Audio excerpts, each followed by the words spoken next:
Aleluia! Aleluia! Quantos são gratos ao Senhor? Glória a Deus! Boa noite, igreja, a paz do Senhor. Ainda de pé e sendo bastante objetivos, porque o nosso tempo está muito curto, eu quero que você abra comigo a sua Bíblia no livro de Jeremias, capítulo 2.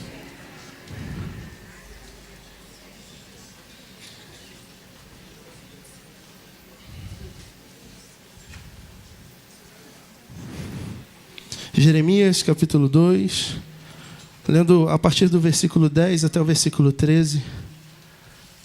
Esperar mais um pouquinho para o pessoal achar. Hoje eu conto com a ajuda do meu amigo Mateus, lá dentro na mídia. Mateus, nosso amigo midiático, que também é levita. Quem esteve aqui na conferência dos adolescentes esse final de semana viu esse menino ministrando uma benção. Não sei se a informação está correta, mas acho que está solteiro, né? Então, Vamos fazer a propaganda aqui do nosso menino. Mas é muito novo, né? Muito novo. Mais uns 10 anos solteiro aí. Mais uns 10 anos solteiro. Tá ok. Estou andando muito com o pastor Alex. Versículo 10 do capítulo 2 de Jeremias diz assim: vão até as terras do mar de Chipre e vejam. Mandem mensageiros a Quedar e observem com atenção. Vejam se já aconteceu alguma coisa semelhante. Houve alguma nação que trocasse os seus deuses, mesmo que não fossem deuses de verdade? Mas o meu povo trocou a sua glória por aquilo que não tem proveito algum. Fiquem espantados com isso, ó céus. Fiquem horrorizados e cheios de espanto, diz o Senhor. Porque o meu povo cometeu 2 crimes. Abandonaram a mim, a fonte de água viva, e cavaram cisternas achadas que não retêm as águas. Mateus, coloca para mim também, por favor, João, capítulo 4, versículo também 10. E aqui a gente lê até o 15. Jesus respondeu: se você conhecesse o dom de Deus e quem é que está lhe pedindo água para beber, você pediria e ele lhe daria água viva. Ao que a mulher respondeu: o Senhor não tem balde, o poço é fundo, de onde vai conseguir essa água viva? Por acaso o Senhor é maior do que Jacó, nosso pai, que nos deu o poço, do qual ele mesmo bebeu, assim como os seus filhos e o seu gado? Jesus respondeu: quem beber dessa água voltará a ter sede, mas aquele que beber da água que eu lhe der nunca mais terá sede. Pelo contrário, a água que eu lhe der será nele uma fonte a jorrar para a vida eterna. A mulher disse: Senhor, eu quero que me dê dessa água para que eu não mais tenha sede, nem precise vir aqui buscá-la. Feche seus olhos. Pai, muito obrigado pelo teu amor, pela tua graça, pela tua misericórdia, porque o Senhor nos trouxe até aqui, por mais um domingo na tua presença, desfrutando do teu amor e da tua graça, Deus. Eu peço que o Senhor fale aos nossos corações, ministre ao nosso espírito e que saiamos daqui mais uma vez fortalecidos no Senhor, edificados no Senhor e mais próximos de Ti, Jesus. Mais sedentos da Tua presença, Pai. É o que eu te peço e te agradeço. Em nome de Jesus. Amém. Pode se sentar. Eu esqueci aqui de colocar o tempo para marcar. Vamos lá. Quando eu estava na minha leitura, eu decidi, vou ler o livro de Jeremias. Eu sei que eu passei uma semana sem conseguir passar do capítulo 2. Porque toda vez que eu ia um pouquinho mais, um versículo me travava e eu ficava por horas com aquele versículo preso na minha mente. Mas eu cheguei nessa parte em que ele fala sobre os 2 crimes, ou os 2 males, na nova versão transformadora, NVT diz 2 crimes, 2 crimes cometidos pelo povo. Abandonaram a cisterna, a fonte de água viva, e cavaram cisternas achadas que não retêm as águas. E todo o tempo que eu lia isso me lembrava do texto de João, a mulher samaritana. Mas isso também me causava um pouco de crise, porque esse texto não é direcionado a Samaria, esse texto é direcionado a Jerusalém. Jeremias está falando contra Jerusalém. Mas a gente não pode negar o quanto eles se conectam. O quanto uma fonte de águas vivas e uma fonte de águas que não retêm, que não saciam, estão em comparação.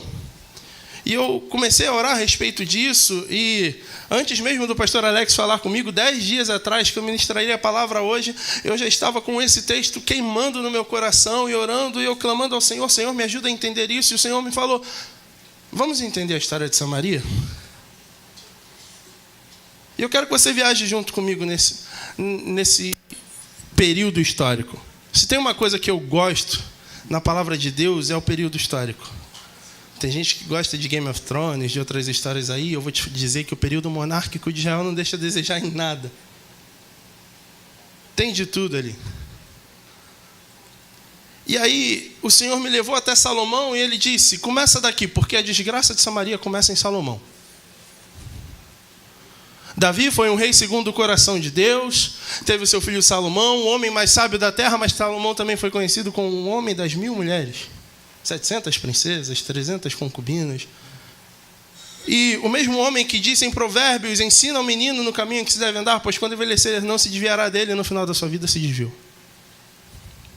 No final da sua vida ele se deixou levar pelas suas mulheres e construiu templos para outros deuses e adorou a outros deuses. E Deus então reprovou Salomão e disse, olha, eu estou completamente decepcionado e desapontado com Salomão, mas eu fiz uma promessa ao meu servo Davi que a sua semente não se afastaria do trono de Israel. Então o que eu vou fazer? Eu vou dividir a nação. Vou permitir que Salomão reine até o fim da sua vida, mas quando o seu filho assumir o trono, a nação será dividida. O Senhor mandou então o profeta Aías até Jeroboão, um jovem valente que trabalhava para Salomão, e fala diante dele, pegando uma capa, rasgando em 12 pedaços, e diz, pegue 10 pedaços dessa capa, porque assim o Senhor também fará. Ele vai dividir o reino, 10 tribos ficarão sob o seu comando, e 2 tribos serão mantidas com a família de Davi, porque o Senhor ainda ama Davi, o seu filho. Quando Salomão morre, vocês conhecem a história de Roboão, o povo vai até ele pedindo para diminuir os impostos, os sábios recomendam que ele faça isso, e ele vai ouvir o conselho dos seus amigos, mas tudo isso arquitetado pelo próprio Senhor Deus para que o povo fosse dividido. Então a gente vê a divisão dos reinos. O reino do norte, Israel, o reino do sul, Judá. 10 tribos ao norte, 2 tribos ao sul, e a história segue. Jeroboão, que foi colocado por Deus no trono do reino do norte. Leva a sua vida tranquilamente até que chega a época da Páscoa e o povo quer celebrar a Páscoa. E onde se celebrava a Páscoa? Em Jerusalém.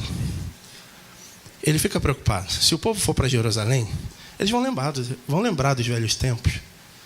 Eles vão lembrar dos tempos de Salomão, de como o reino era próspero. A Bíblia vai dizer que a prata não valia nada no tempo de Salomão. Todo mundo nas suas casas tinha uma videira e uma figueira, e havia fartura. Se o povo vai lembrar do tempo de Salomão e vai querer voltar, vai querer reunificar o reino. Não, vamos resolver isso. Jeroboão manda fazer 2 bezerros de ouro, coloca um em Dan, outro em Berseba, e diz ao povo, adorem aqui. A partir de agora, este é o seu Deus. Nesse momento, Jeroboão vira as costas para o Deus que o colocou no trono. Jeroboão, na tentativa de preservar o que Deus lhe havia dado, vira as costas para Deus. E aqui a gente já vê um dos primeiros exemplos do que vai ser dito lá em Jeremias 2. Meu povo cometeu 2 crimes. Ele me abandonou, a fonte de águas vivas, virou as costas para mim e decidiu se dedicar a buscar em outras fontes. Fontes que não preservam as águas, fontes que não saciam. Deus reprova Jeroboão, envia um profeta, novamente o profeta Aías, e diz, Jeroboão, você pecou contra o Senhor e você não vai permanecer no trono, a sua família será dizimada, os homens da sua família serão todos mortos e a sua linhagem será extirpada da face da terra. Jeroboão reina por 22 anos, e então o seu filho Nadab assume o trono. Depois de 1 ano, Nadab é morto por um homem chamado Baasa, que aplica um golpe de estado e assume o reino. Baasa faz o que o Senhor havia profetizado e mata toda a linhagem de Jeroboão. Só que Baasa, apesar de estar cumprindo algo que o Senhor havia profetizado, também é um homem obstinado que peca contra o Senhor. E o Senhor manda um outro profeta chamado Jeú profetizar contra ele a mesma coisa que havia profetizado contra Jeroboão. Baasa morre, Vem o seu filho Elá e depois de 2 anos, seu filho Elá é morto e toda a sua linhagem.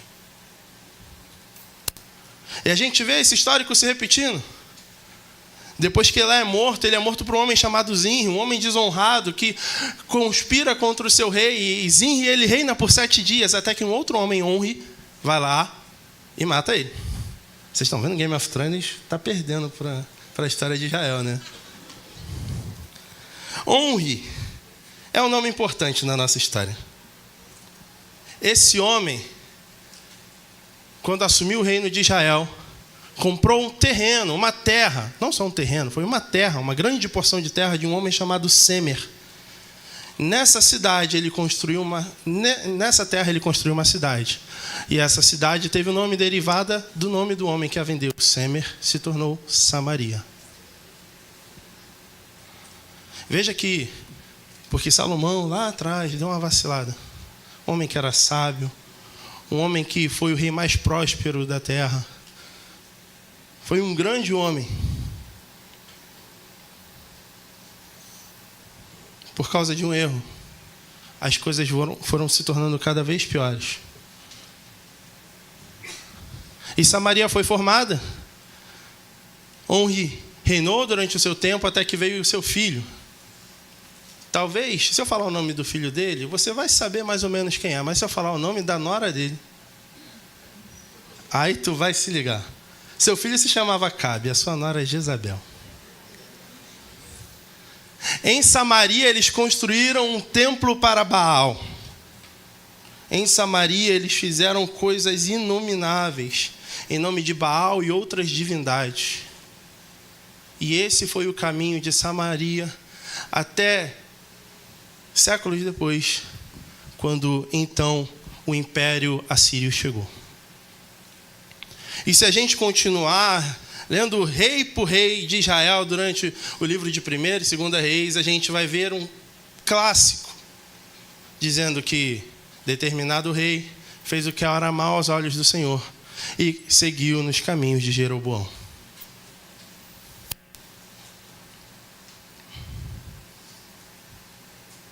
Mas isso ainda não responde por que esses textos estão conectados. Isso ainda não diz por que um texto direcionado a Jerusalém está conectado com o texto direcionado a Samaria. Até que, quando eu lia 2 Reis 17, pode pôr para mim, por favor, Mateus, verso 13, o Senhor me trouxe esclarecimento a respeito disso. O Senhor advertiu Israel e Judá por meio de todos os profetas e de todos os videntes, dizendo: voltem-se dos seus maus caminhos e guardem os meus mandamentos e os meus estatutos, segundo toda a lei que ordenei aos pais de vocês e que lhes enviei por meio dos meus servos e profetas. Porém, eles não quiseram ouvir, se tornaram obstinados e foram teimosos como seus pais, que não creram no Senhor seu Deus.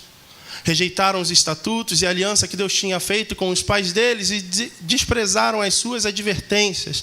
Seguiram os ídolos sem valor e assim eles mesmos se tornaram sem valor. Seguiram as nações que estavam ao redor deles, das quais o Senhor lhe havia ordenado que não as imitassem. Desprezaram todos os mandamentos do Senhor seu Deus e fizeram para si imagens de fundição, 2 bezerros, fizeram um poste da deusa Aserá e adoraram todo o exército do céu e serviram Baal. Também queimaram seus filhos e as suas filhas como sacrifício. Deram-se à prática de adivinhações e acreditaram em agouros. E venderam-se para fazer o que era mal aos olhos do Senhor, para provocarem a ira. Por isso o Senhor muito se indignou contra Israel e o afastou da sua presença, e nada mais ficou a não ser a tribo de Judá. Também Judá não guardou os mandamentos do Senhor seu Deus. Pelo contrário, andaram nos costumes que Israel introduziu. Por isso o Senhor rejeitou toda a descendência de Israel e os afligiu. E os entregou nas mãos dos espoliadores até que os expulsou da sua presença. Logo aqui, no versículo 11 do capítulo 2 de Jeremias, o Senhor pergunta: vejam, houve alguma outra nação que virou as costas para os seus deuses, para adorar outros deuses, mesmo que não fossem deuses vivos? Só existe um exemplo. Só existe um. A grande questão é que a gente olha para a geopolítica e a gente vai falar sobre o reino do norte, o reino do sul, mas o que esse versículo aqui está dizendo é que há apenas uma semente. A semente de Abraão, a semente de Jacó, a semente de Isaac. Apesar do Senhor ter dividido de forma política e geográfica as nações, ainda existia apenas um povo diante do Senhor. Esse texto que a gente acabou de ler, ele não só deixa isso claro, como ele também deixa claro que o Senhor ele teve misericórdia por um pouco mais de tempo com relação a Judá. Por isso, a gente vai ter Jeremias, 100 anos depois, falando diretamente a Judá, mas o pecado era o mesmo. O pecado de Samaria e o pecado de Judá eram os mesmos. Era o mesmo povo. Era a mesma nação, a mesma semente. E diante disso, o Senhor falou, cara, tá certo, pode continuar nessa linha. Porque quando nós viramos as nossas costas ao Senhor e buscamos as nossas próprias fontes, não se trata sobre o nome da nossa geografia ou da nossa política. Não importa em quem eu voto. Não importa o bairro onde eu moro. Eu que sou da semente de Cristo, eu que entreguei a minha vida a Cristo, eu ainda estou sujeito a virar as minhas costas para Ele. Eu que caminho no caminho do Senhor. Eu que sirvo na igreja, eu que canto no louvor, eu que atuo na mídia, eu que prego, eu que faço um monte de coisas na igreja. Eu ainda corro o risco de virar as costas a Deus e buscar outras fontes. Durante os anos de 2022 e 2023, eu caminhava mais próximo da juventude, ministrava algumas vezes, na época da liderança do Robson e da Duda, no ano seguinte, e algumas vezes eu falei com eles sobre uma coisa que eu chamava de o pecado da independência. Quando Adão e Eva ouvem, principalmente Eva, e depois levando a Adão, ouvem da serpente que, comendo do fruto, você vai ter sabedoria, inteligência, você não vai depender mais do Senhor e você come. Você está dizendo, eu não quero precisar de Deus. Eu quero ter a minha própria independência, eu quero pensar por mim mesmo. Quando um filho diz para o pai, pai, dá minha parte da herança, ele está dizendo para o pai dele, pai, você já morreu para mim. Eu quero viver sozinho, eu não quero depender de você. A grande questão é que muitas vezes a gente faz isso inconscientemente. Muitas vezes a gente vira as costas ao Senhor inconscientemente. Mesmo nas menores decisões da nossa vida, quando a gente não ora ao Senhor e não busca a vontade de Deus, quando a gente decide por conta própria coisas que vão afetar a nossa vida, a nossa família, a nossa casa, o nosso trabalho, e em tantos momentos e ocasiões, às vezes a gente acha que sabe mais do que Deus. Eu não sei se o Peter está aqui hoje. Está viajando, eu vou usar ele como exemplo, ele me perdoe se ele não gostar depois. Na quarta-feira passada eu estava lá dentro da mídia e teve um probleminha na mesa de som. E sempre que acontece algum problema dentro da mídia, a gente começa a tentar resolver. A gente não fica lá, tanto faz. A gente tenta resolver. Às vezes demora, parece que não, mas a gente está tentando resolver. E a gente fica correndo feito doido às vezes. Às vezes a gente fica perdido, porque a gente não sabe qual é a fonte e a origem do problema. E enquanto a gente estava tentando resolver o problema, o Peter entrou na mídia. Não falou com ninguém. Ajoelhou na frente da mesa de som e começou a orar. Aquilo bateu em mim com tanta força.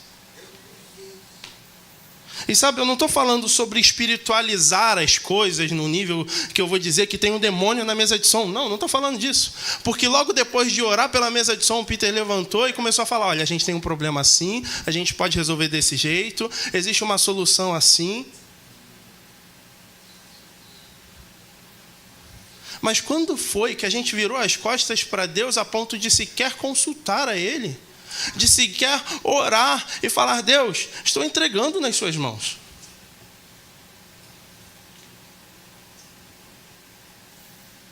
Quando foi que nós escolhemos as nossas próprias fontes. Quando foi que a nossa fonte de satisfação se tornou o Netflix, se tornou a televisão, se tornou o jogo de futebol, se tornou o que quer que seja? Eu não estou dizendo que a gente não possa consumir tais coisas, mas eu estou dizendo que, primeiro, a nossa fonte de satisfação tem que ser o Senhor. Nós precisamos aprender a estar satisfeitos em Deus. Depois de eu encontrar satisfação no Senhor, eu posso ver uma série, posso me distrair com alguma coisa, mas sabe, se o reino de Deus, se o Senhor não for a prioridade nas nossas vidas, todo o resto perde valor e o sentido. Eu posso assistir a série mais engraçada do mundo, maratonando durante uma semana inteira, e eu vou terminar uma semana triste, porque eu não tenho a presença de Deus. Eu posso ir para o estádio de futebol, assistir o meu time sendo campeão, goleando o Real Madrid. Recebe essa, pastor. Mas se eu não tiver a presença de Deus, no dia seguinte eu vou continuar sendo a mesma pessoa vazia.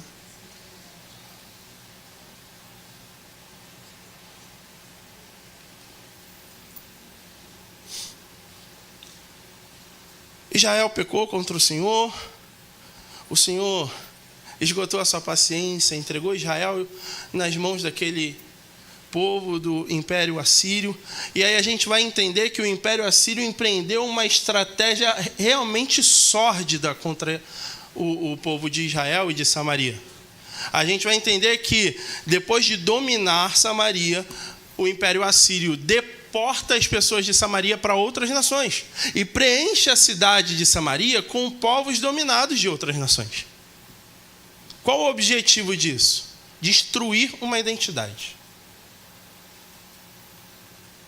É fazer com que, espalhados por todo canto, olhando para a sua terra natal e enxergando que ela já não é mais o que você se lembrava, você tem a sensação de que você não tem para onde voltar.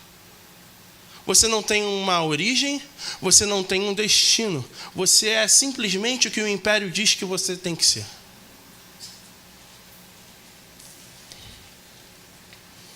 Isso foi feito de Samaria. A gente pode continuar aqui no versículo 22 do capítulo 17 de 2 Reis. Põe, por favor, Mateus. Assim os filhos de Israel... Não, volta um, por favor.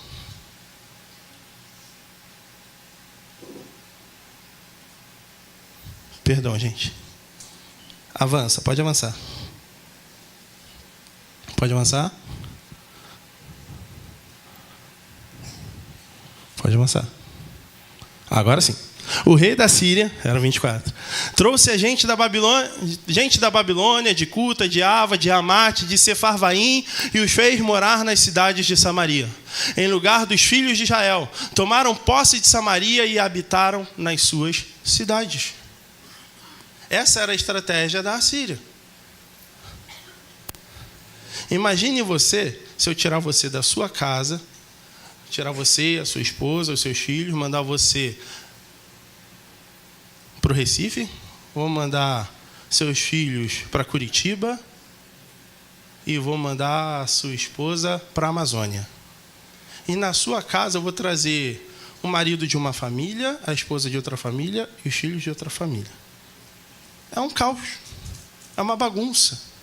Você está completamente separado da sua família e a sua casa está completamente descaracterizada. Quem vive lá não vive o que você vivia. Quem vive lá não ama o que você amava. Quem vive lá vai olhar para o seu sofá, vai achar feio e vai tacar fogo nele e comprar outro.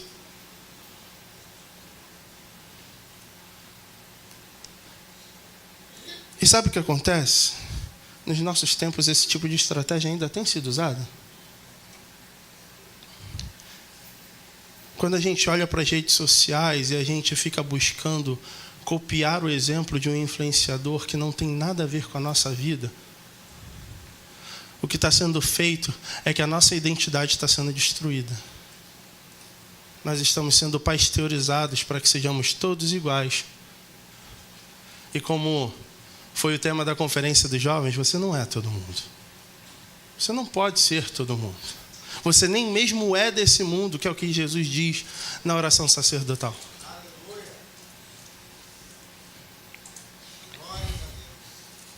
Diante disso, a gente tem o histórico de Samaria.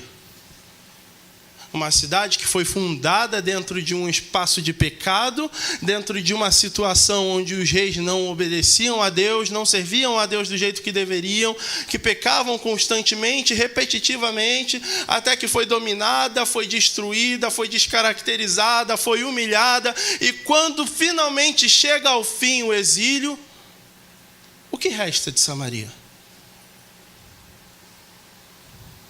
Na última vez que eu tive a oportunidade de ministrar a palavra aqui foi sobre Neemias, e a gente falava sobre o retorno do exílio em Jerusalém, sobre a reconstrução do templo. Isso se estende também no livro de Esdras, e muitos tomaram a opção de voltar para Jerusalém, para a região que agora é chamada Judéia, formam uma nova nação. Mas o que acontece do pessoal de Samaria? Aqueles que voltaram e haviam se mantido puros durante o período do exílio olhavam para os samaritanos e diziam: vocês não são como nós. Talvez um dia você já tenha sido o mesmo povo que eu, mas hoje você não é mais. Parece até um certo irmão mais velho de uma certa parábola.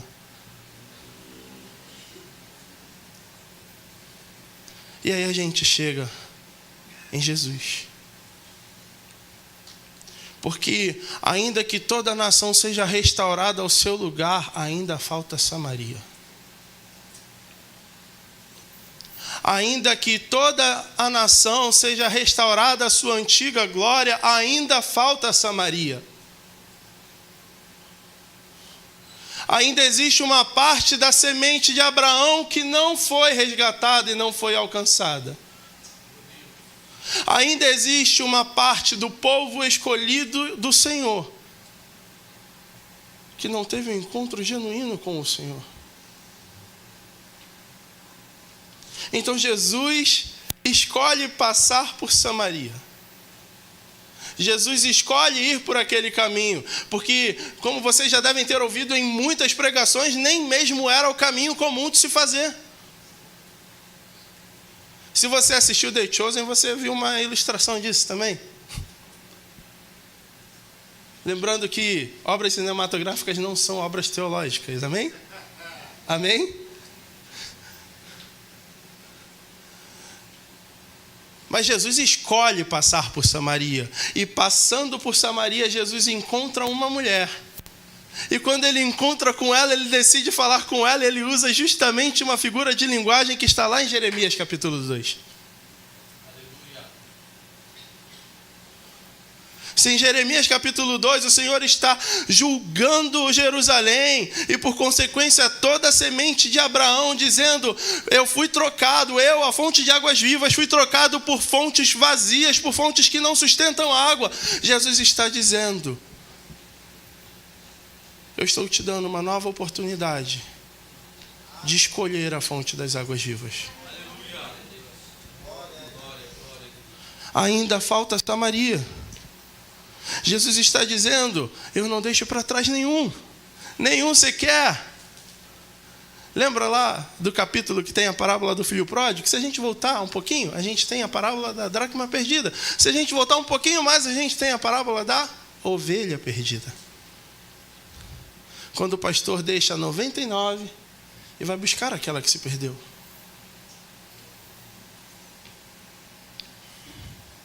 E Samaria, nesse contexto, era a ovelha perdida. E Jesus agora, diante daquela mulher, ele diz: se você soubesse quem te pede água. Ah, se tu soubesses. Se você conseguisse enxergar, entender a dimensão de quem está na sua frente, seria você quem me pediria água. Sabe, já faz tempo que você está procurando em fontes rotas. Já faz tempo que você está tentando beber água e você não se sacia. Já faz tempo que você tenta se saciar nas séries. Já faz tempo que você tenta se saciar nas redes sociais. Já faz tempo que você tenta se saciar na sua sexualidade. Já faz tempo que você tenta se saciar na pornografia. Já faz tempo que você tenta se saciar em tantas coisas e você continua vazio. E Jesus está dizendo: eu sou a fonte de água viva.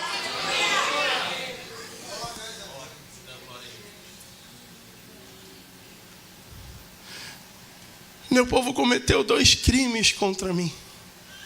Meu povo virou as costas e buscou outras fontes. O que Jesus diz para aquela mulher, em outras palavras, eu estou te dando a oportunidade de olhar novamente para mim e virar as costas para as fontes. Mateus, põe para mim, por favor, João, capítulo 4, versículo 28. A mulher deixou a sua vasilha de água junto ao poço e correu de volta para o povoado, dizendo a todos: venham ver um homem que me disse tudo que eu já fiz na vida. Será que não é ele o Cristo? Então as pessoas saíram do povoado para vê-lo. Está ótimo, até aqui. A partir do momento em que a gente reencontra a fonte das águas vivas, a gente tem a oportunidade de tomar uma decisão. A gente tem a oportunidade de continuar com as nossas fontes. Falar, peraí, Jesus, tem que levar esse cântaro aqui para casa, o pessoal está com sede lá. Ou a gente pode deixar o cântaro e falar, peraí, Jesus, eu tenho que ir lá na cidade, porque o pessoal está com sede.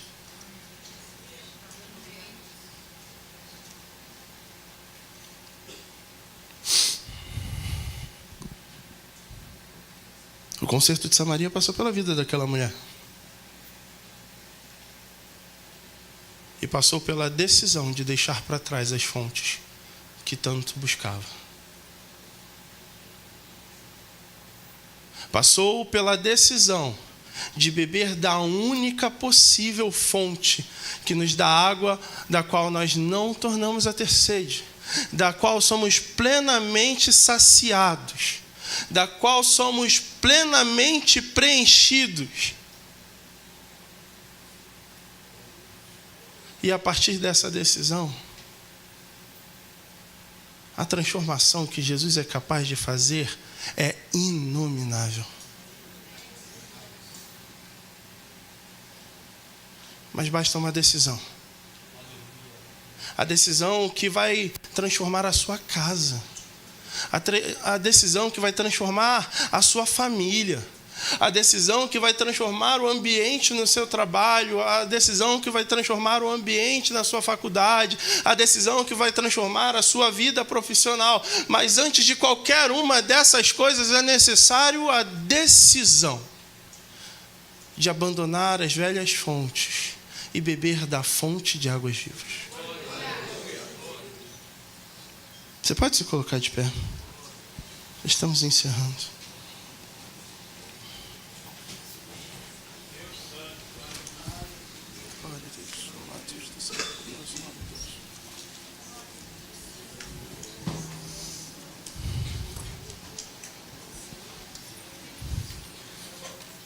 Quando a gente vê Jesus alcançando Samaria, a única que restava, a gente percebe que ainda existe perdão para Samaria.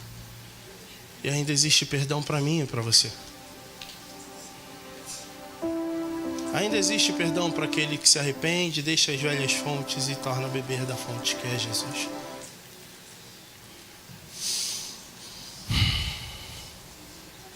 Não dá para continuar buscando em fontes que não saciam.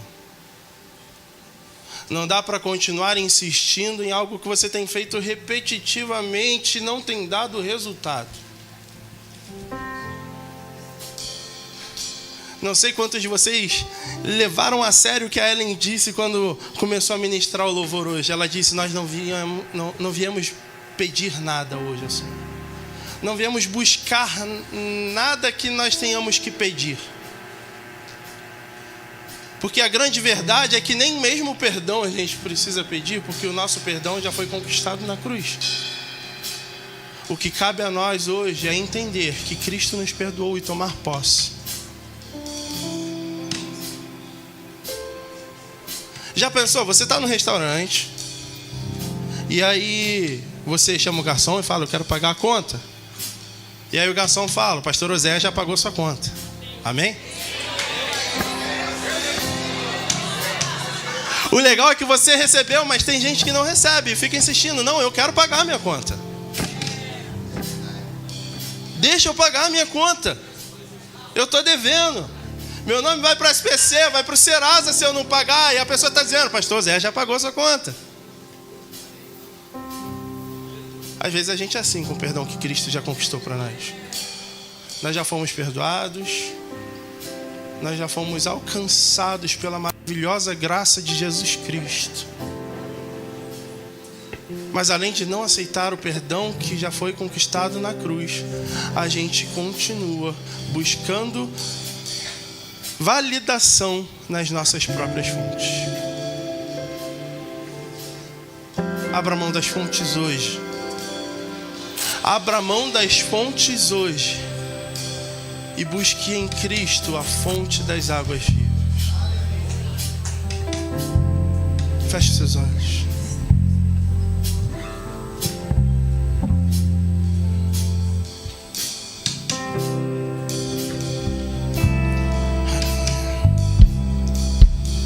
Envolto em tua presença,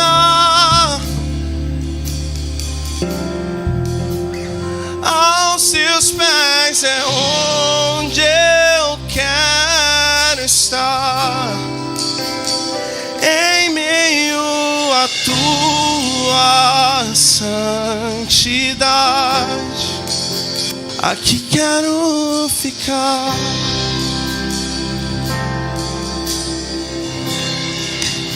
Não vim atrás de bênçãos.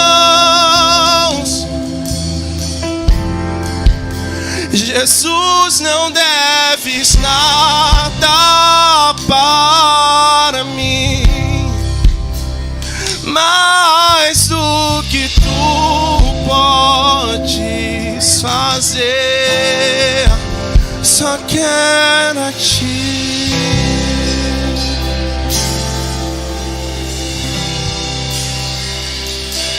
Eu lamento por viver indiferente. Lamento por não cantar de coração. Leva-me ao primeiro amor. Abro o meu coração a ti.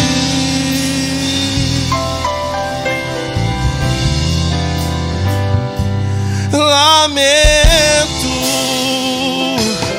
por viver só pra mim mesmo. Lamento por não ver que és meu sustento. Leva-me ao primeiro amor. Abro o meu coração a ti. Eu quero te fazer um convite nessa noite. Você que hoje quer tomar a decisão de beber da fonte das águas vivas. Você que hoje quer abandonar as velhas fontes. As fontes que já não te saciam. As fontes que não te entregam o que você procura. As fontes onde você busca, continua tentando, imaginando que um dia vai dar resultado. Mas na sua mente, no seu coração, você já percebeu, não dá. Hoje, você que está disposto ou disposta a deixar as velhas fontes e beber da fonte que é Jesus Cristo, vem aqui à frente que eu quero orar por você.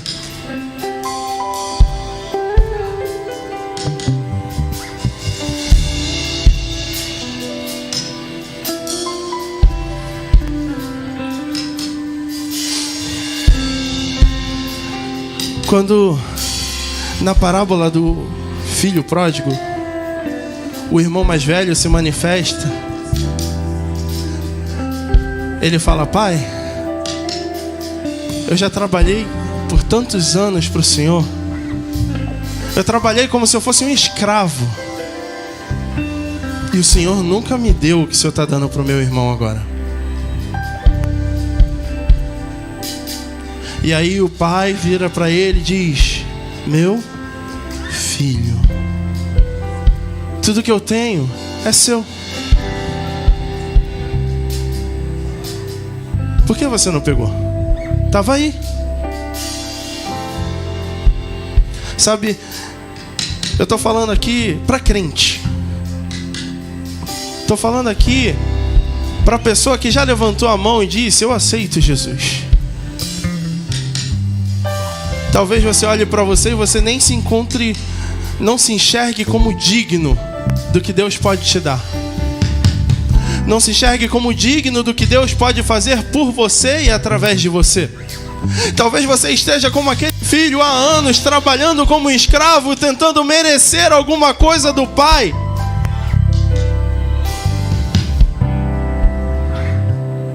E hoje a sua fonte é o seu trabalho. Você se cansa de tanto trabalhar, imaginando que de algum modo, em algum momento, Deus vai te abençoar porque você trabalha duro. E Deus está te dizendo: meu filho, o que eu tenho é seu. Vem aqui à frente. Beber da fonte de água viva que já foi liberada para você. Vem aqui à frente tomar posse do que já foi liberado para você, filho. Filho e filha.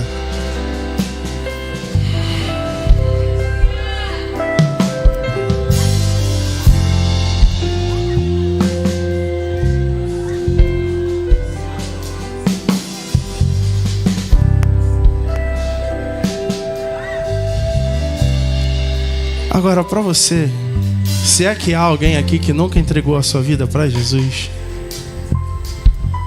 a oportunidade é hoje. O tempo é agora.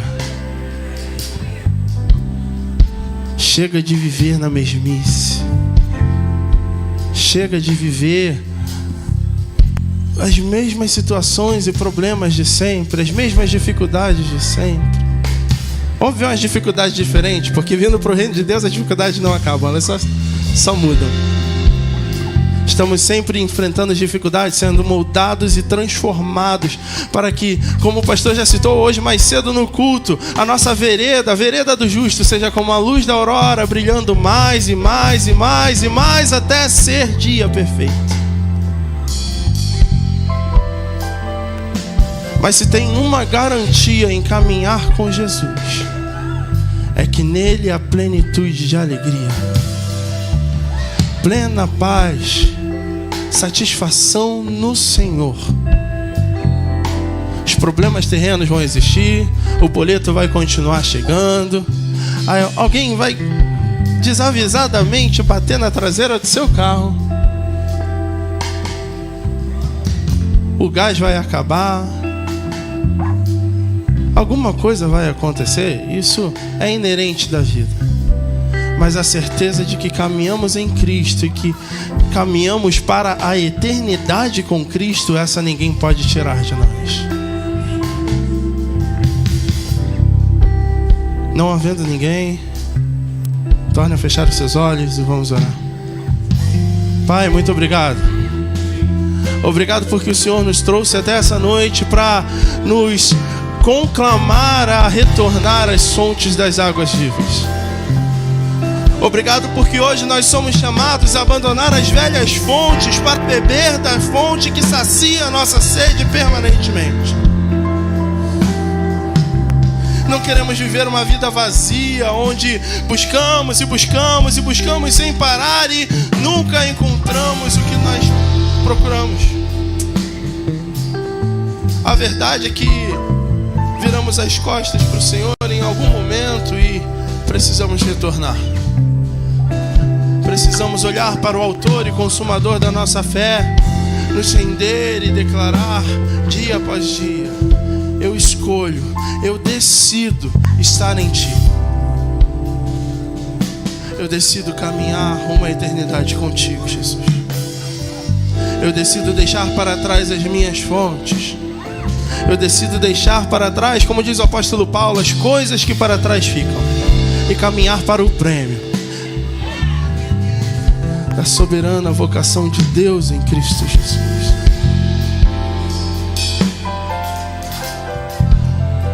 Que essa palavra cresça como fruto em nossos corações.